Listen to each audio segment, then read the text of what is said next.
What is going on, my broskiis? My name is Toadski and I am back again, here to bring you guys yet another One Piece Treasure Cruise video. And in today's video, guys, we're going to be going ahead and playing through the 60 stamina raid boss KIZARU. Now, this guy is pretty difficult. He's definitely one of the most difficult raid bosses in One Piece Treasure Cruise Global. So this guy has some nice ace. So we'll go ahead and use his ace here. So yeah, he is definitely one of the most difficult raid bosses in the game. So if you guys can't beat it, don't be disheartened, because he is one of the hardest in the game. Now, if you guys want to see a full breakdown of all the stages, as well as a couple teams that you might be able to build, make sure to click the link in the description. That will link you to the guide video that I made for it. There's also a free-to-play team in that as well. So if you guys want to see a free-to-play team that can be able to beat it, I do discuss all of that in that video as well. So make sure you go ahead and check that out. So first stage here is just a bunch of marine characters. We are going to go ahead and kill them all off, and we do want to try and stall on one of these guys as well, to make sure that we do have our specials ready by the time we reach the final room. So yeah, with the ace team, it actually is a little bit risky, because you do have to rely on getting some good orbs here and there in order to take down some certain characters. But honestly, with so much health, it is one of the better teams to do it. I did try the crocodile team. However, you know, Croc is very, very risky, because one small stuff up and you literally lose your whole run, because you take too much damage. You need to have like over 7,000 HP by the time you reach that final room. And you know how Croc is, you know, the lower the HP, the stronger. So trying to keep a lot of HP to take a hit, and, you know, trying to, you know, get as much more damage output as you can. Very, very difficult with a crocodile team. But stage 2, you can see we have the seahorse, we have a couple of mobs, and we also have the lobster and the turtle. So we want to go ahead and take out the seahorse first. After we take out the seahorse, we will take out the marine mob characters, and we're going to leave the two mob characters, the two evolution characters, the turtle and the booster turtle and the evolution lobster, we are going to leave here for stalling. So the lobster does like 3,800, I believe the turtle might do 2,000 or just under 2,000. So you only get 2 turns of stall off of him, because he only has 8 HP. So that is fine there, but we can get a couple more turns of stall off on the lobster here, which is nice. We are going to save that recovery orb on ace to make sure that we are getting a little bit of recovery back after taking a hit from this lobster here. Now, in this room, you definitely want to see if you can try and get a couple of good matching orbs, because you want to try and kill off the pacifistas as soon as possible, because this is like your main avenue of stalling. So after you do this stage, you should have a lot of turns of stall up, and you shouldn't really have to stall any further. Now, the blue guy here, I believe we want to take out in a single turn. It's either the blue or the green guy. One of them paralyzes. We definitely want to take them down, so let's go ahead and do that right here. Boom. Boom. I'm going to save our orbs, because this guy does have a 20-hit combo shield. Very, very tricky here. And because with our team, we don't have any blue characters, it makes this red guy that much more annoying.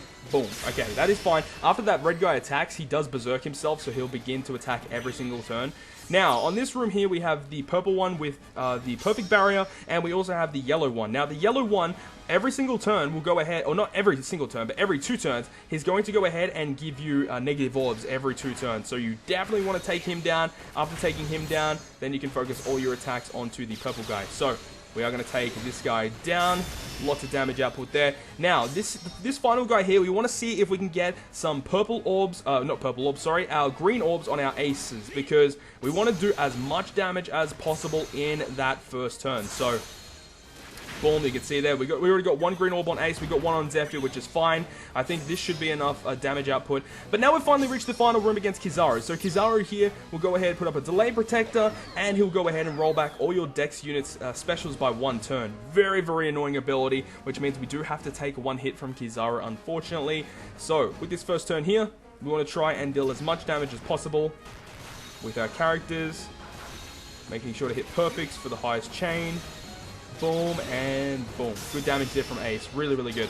The 7,775. Now, on turn 2, he'll go ahead and give us a bunch of negative orbs. He shuffles our orbs with a high chance of negative orbs. So it's not guaranteed negative orbs, but it's a high chance. So with the Heracles special here, we want to make sure that the food orb lands on our Frankie, and that Heracles and Zephyr get their matching orbs. The rest doesn't really matter, because we're going to go ahead and use Izo, give our green shooters all of their green orbs. We can go ahead and use Frankie's special, so we have a full board of orbs now, and that orb boost.